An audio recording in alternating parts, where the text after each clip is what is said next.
Between 1978 and 1997, there was a theme park like no other. There's nothing in the world like Action Park. An infamous experiment that injured thousands, hospitalized hundreds, and killed half a dozen. The most dangerous theme park of all time. The owner was like, I'm not going to hassle the kids with a bunch of rules. I'm just going to leave safety up to them. Eugene Mulvihill's Action Park was a hugely popular and much loved New Jersey attraction, remembered fondly for its experimental and thrilling rides, but also for ending in bankruptcy, scandal, and tragedy. A lot of people got hurt over there. As you can see, it was like extreme sports. They nicknamed it Traction Park. A slight alteration of its official slogan sums it up quite well.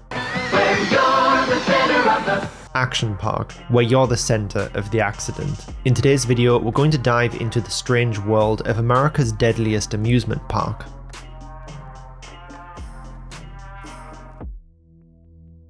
On the 26th of May 1978, businessman Eugene Mulvihill stood admiring a creation he hoped would transform his business forever. Gene, as he was known, owned a company called Great American Recreation, which crucially operated a ski resort in the Vernon Valley and Great Gorge skiing areas of Vernon Township, New Jersey.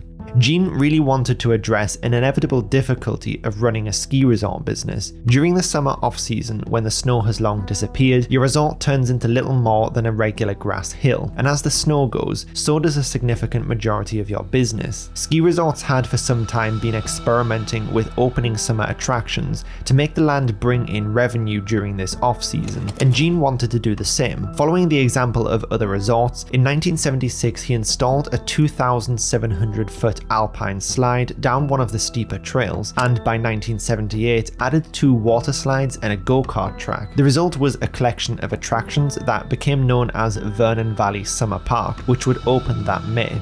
This made it one of the first water parks in America, and over the following 2 decades would grow to 75 separate rides under its rebranded name Action Park. But as well as its massive size, Action Park was unique in one very particular way. As his son Andy Mulvihill put it, Gene didn't want to do the same old shit, where you just get strapped into something or it twirls around. He wanted to take the idea of skiing, which is exhilarating because you control the action, and transfer it into an amusement park. There's inherent risk in that, but that's what made it fun. This simple philosophy of putting the guest in control made the park hugely successful, but would also become its biggest controversy. Action Park's first ride was coincidentally one of its all-time most dangerous. The 2,700-foot sledding track was constructed out of a mixture of concrete, fiberglass, and asbestos. Patrons would slide down the winding track on a small sled using only a handbrake to slow their descent. Injuries were atrociously frequent as patrons were sent down without much prior warning of the high likelihood their sled could jump the tracks on tight corners if they failed to apply the required amount of braking or lean to distribute their weight properly. Owing to poor maintenance practices, the sled's braking system would really only offer 2 settings, extremely slow, and a speed described by a former employee as death awaits. The result was patrons, usually wearing only bathing suits and most definitely without any helmets or protection, would regularly be thrown off their sled, suffering severe abrasions and broken limbs. Between 1984 and 1985, the slide alone was responsible for 14 fractures and 26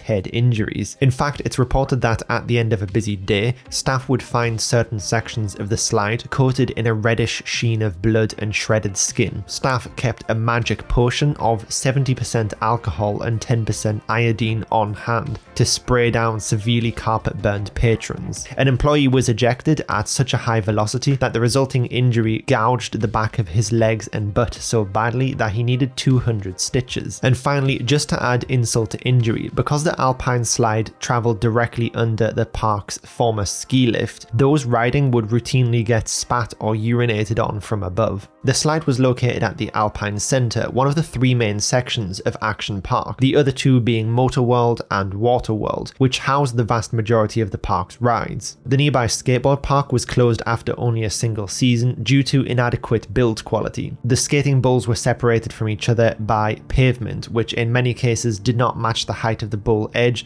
meaning boards would get stuck on the lip. A former employee commented it was responsible for so many injuries that we covered it up with dirt and pretended it never happened. And in fact, some of the rides were so dangerous they never even managed to open to the public at all. The Bailey Ball was such an attraction, essentially a large steel sphere with industrial roller wheels bolted all around the outside, creating what can only be described as a replica World War II era anti-submarine mine. The idea was a human rider would be secured inside and rolled downhill on a PVC pipe track. However, when the state inspector arrived to see the ball in action, the summer heat had expanded the piping, causing the ball, with a man inside it, to fly off the tracks, rolling down the steep slope uncontrolled and travelling straight through the parking lot across Route 94 and finally coming to rest in a swamp. It's said that the inspector watched silently as the ball came to a rest before promptly leaving without saying a word. Management abandoned this masterpiece. After the first season, in 1978, Gene sought to expand his park, believing the best way to do this was, quote, by legalizing drunk driving, in a collection of attractions known as Motor World. The first ride of note here was the Grand Prix track, featuring 3/4 size Formula One races that could travel at over 50 miles per hour. If that wasn't concerning enough, the park operated an alcohol drinks bar only a few meters away. Patrons would ride these races drunk and often underage using a fake driver's license. One employee actually broke into the park in the middle of the night, stole a Lola Racer, and disabled its inbuilt speed limiter before taking it for a joyride down Route 94. Police reportedly pursued the employee at over 90 miles per hour for several miles before he was apprehended. Similar to the Lola Racers were the super go-karts. Drivers were not required to present a license here, which would not be so concerning were it not for the fact that the inbuilt speed limiter could be disabled by wedging in a tennis ball, enabling patrons to fly around at speeds reaching 50 miles an hour. A particularly unique injury that would occur here is that because the carts ran on petrol engines, the fume inhalations would regularly make patrons sick, and sometimes the gas caps would fly off the carts as people drove along, splashing out the liquid fuel and hitting drivers further behind in a kind of Mario Kart style attack. The super speedboats suffered a very similar issue. A tamer attraction nearby called bumper boats took the idea of hitting cars into each other and then put that on water. The problem was not with the bumper boats ride itself, more that patrons would treat the faster super speedboats as bumper boats, smashing the flimsy boats into each other at excessive speeds. Anyone too tall would have to dangle their legs over the side, and you can imagine just how regularly this caused lower extremity fractures. The engine fumes also coated the lake water in a kind of oily sheen, burning and irritating guests unlucky enough to fall into the water after a high-speed collision. Petrol-induced delirium was the reward for anyone who managed to stay inside the boat. And finally, another noteworthy attraction for Motor World was one of the park's most popular attractions called Battle Action Tanks, featuring little mobile tanks that fired tennis balls from a cannon. If you shot another tank's hit point, it would temporarily disable movement, and static cannons placed on the arena's perimeter also allowed guests standing outside to fire in. This particular attraction was one of the staff's least favourite to guard because of the high likelihood of getting pelted with tennis balls that would fire at over 90 miles an hour while trying to perform maintenance in the area.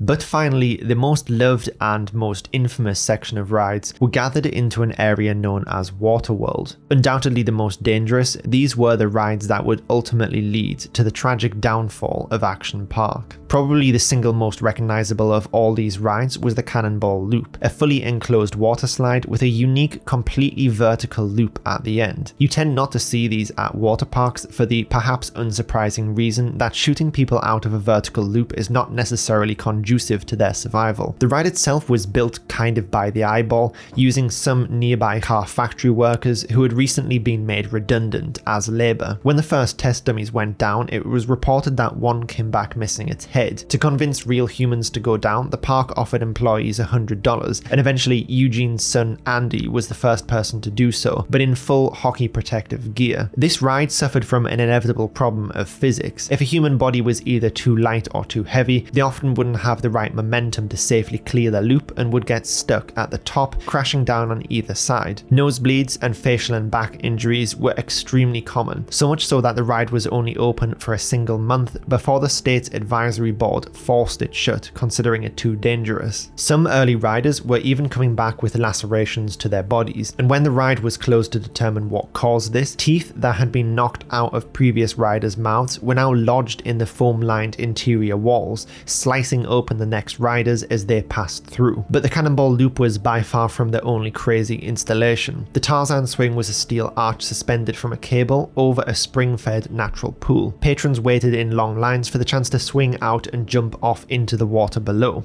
Because this spring was fed by mountain water, the temperature rarely exceeded 50 degrees, a fact most only came to appreciate as their bodies immediately went into hypothermic shock upon entering the water, where they would need immediate rescue after being unable to pull themselves back out. Another danger was if you held on for too long, you risked crashing into the concrete platform at the far side of the pool, something that broke many ankles and toes, but that's just a skill issue really. In fact, unsuspected danger was a prevalent theme of Waterworld. At the Aquascoot, patrons would skim across a shallow pool of water only slightly deeper than a puddle in places, using a plastic sled in the same manner as skipping a stone over a lake. However, if you leaned too far forward or back, the edge of the sled would bite into the water, catapulting the rider's head directly forward into the shallow puddle, resulting in serious injuries. Even if you avoided this, often the attendant would have already let the next rider down, slamming straight into the back of you. The collection of raft-based artificial whitewater rides were also notoriously dangerous. Roaring Rapids was built to look like a natural river, complete with jagged rocks and sharp overhangs that fractured femurs, collarbones, and dislocated knees and shoulders. One of the courses featured a toilet bowl which flushed riders down into a dark tunnel. A tunnel lined with foam padding that would often tear away from the walls, narrowing the hole and causing human riders to clog the toilet. Attendants would then have to quickly turn off the water supply to stop those congested patrons from drowning. Surf Hill was another infamous attraction. Patrons would slide down a wet sloped surface on foam mats at high speed,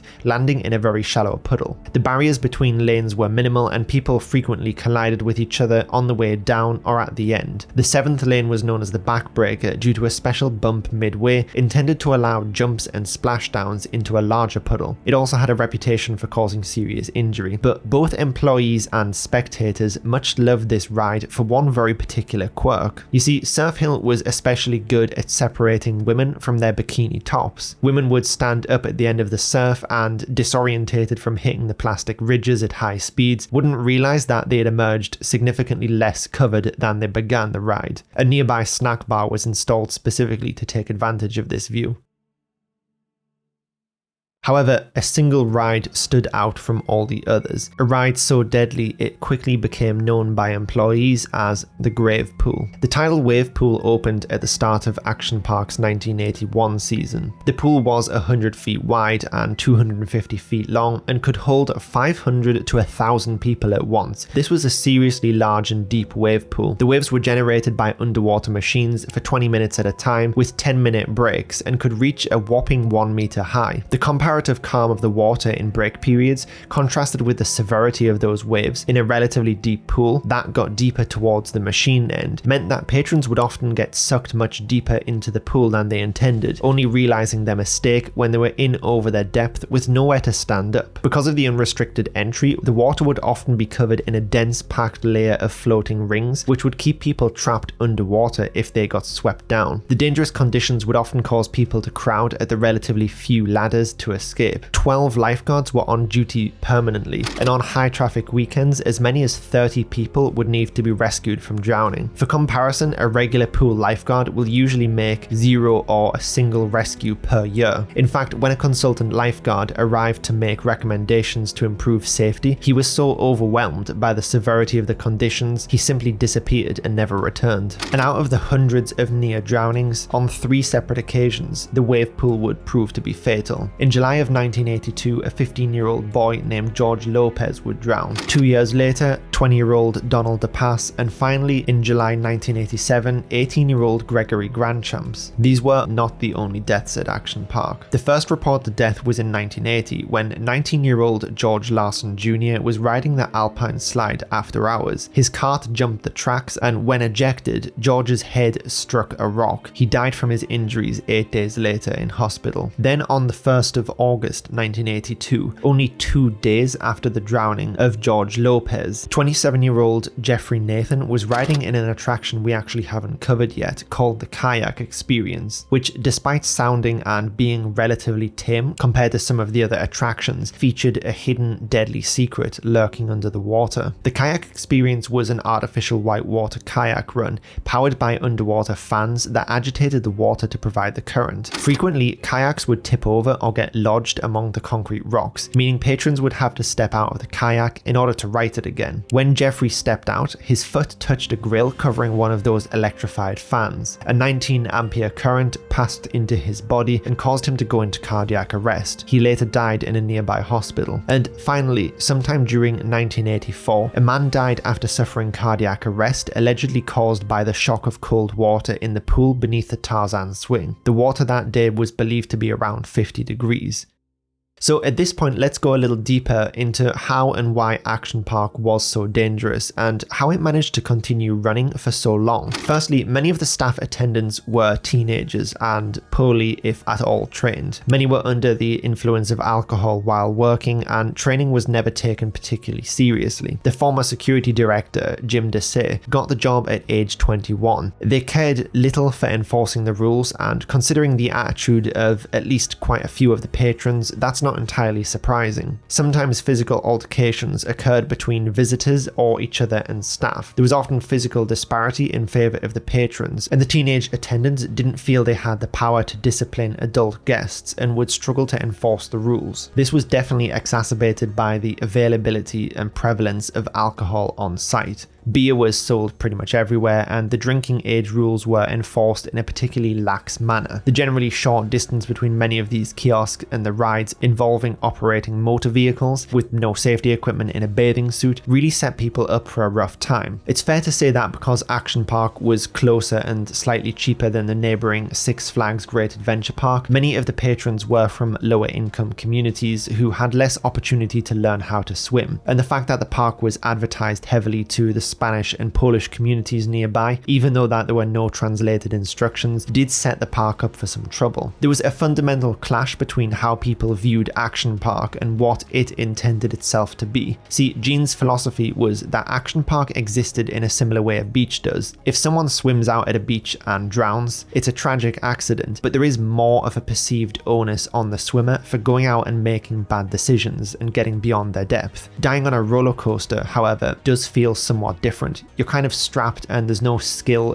involved in staying alive on a roller coaster. But it's been suggested that many of the patrons took that roller coaster attitude to Action Park and held not enough regard for their safety in the face of prevalent dangers because they never expected to need a level of control over the danger to stay safe. People just didn't realize that the wave pool was a genuine threat to life if used incorrectly, and the lifeguards regularly had to rescue people who jumped into the deep end without actually being able to swim. And again, turning to how the theme park ran for so many years with such a poor safety record, there are actually multiple interesting contributing factors. Because many of the rides were pioneering at the time, often built out of wild imagination as opposed to stringent engineering and testing, it was difficult for the regulatory authorities to control Action Park's rides. Especially in the early days, if a person survived a test run and nothing visually was falling apart, that was considered adequately safe. It's probably not a huge leap to also say that a special relationship existed between Action Park and the state, as the park was only ever fined once in its operating history. In fact, there's a humorous anecdote that when the local government complained about the high demand for ambulances generated by Action Park, Gene simply bought the local hospital a new fleet of vehicles. Accident and injury reporting was often not done correctly or at all, and in cases where a claimant sought liability for injury, the park's legal attack dog attorney would viciously fight tooth and nail. In fact, it became difficult for victims to hire legal representation from the local lawyers purely because they all knew just how hard Action Park would fight every single claim through to trial. This was quite unusual for a business, but this is where we get to the downfall of Action Park. Action Park wasn't forced closed, it actually went bankrupt. GAR simply couldn't contend with paying for everyone who got injured there. As one litigant alleged in the early 1990s, there were over 2,400 active or past litigants who were seeking compensation against GAR. It turned out that the reason Action Park fought so hard to avoid paying was simply because they had no insurance. It's surprisingly expensive to insure for rides that have a tendency to maim and kill, so Gene came up with a pretty ingenious solution. He just set up his own fake insurance company called London and World and insured Action Park for nominal cost. He then did something really crafty and underwrote his fake insurance company with an actual real firm called Dover Insurance, saying to anyone who asked that they would cover any gaps in his own coverage. Dover and nobody else realized that this meant they'd be covering literally any payouts. It was a clever workaround that avoided Gene needing to pay any premiums while still technically operating with some coverage. Not surprisingly, the government were not happy to find this out, but Gene did make the argument he paid out of his own pocket whenever someone got injured. And by February 1996, the constant legal attacks culminated with the creditors who had taken on their $14 million debt petitioning the company to force it into bankruptcy. And a year later, in 1997, they announced the cessation of all operations. What followed was, in short, a changing of hands between multiple owners, modifications, closures, to produce a much tamer version of the original Action Park. Many of the ride's most dangerous attractions were either removed completely, buried, or made significantly tamer. The Action Park that ran for 2 decades was no more. A huge reason why Action Park continued for so long was simply because it was loved by a great many people. In fact, the park often made the argument that although a lot of people were injured and, well, killed sometimes, they did serve millions and millions of customers every year who had a great experience. Gene's fundamental ethos was to put people in control of their action, and this unique experiment created great memories for a lot of people. The bumps and injuries were often considered a source of pride and proof that you had survived Action Park. But thanks to woke, children these days pretty much will never get the chance to experience the sheer joy of entering cardiac arrest halfway down an artificial water chute composed entirely of rebar concrete and exposed wiring. And I think that's a great shame. Action Park is a unique relic of a long gone pre-health and safety era of history that could never realistically be replicated today. If you enjoyed this video and want to dive in any further, I'd highly recommend Andy Mulvihill's book, Action Park, which I read as part of my research, and it covers so much more of the backstory that there's just not time to cover here. In any case, make sure to subscribe for more investigative deep dives like this, and have a great day, everybody. There's nothing in the world like Action Park.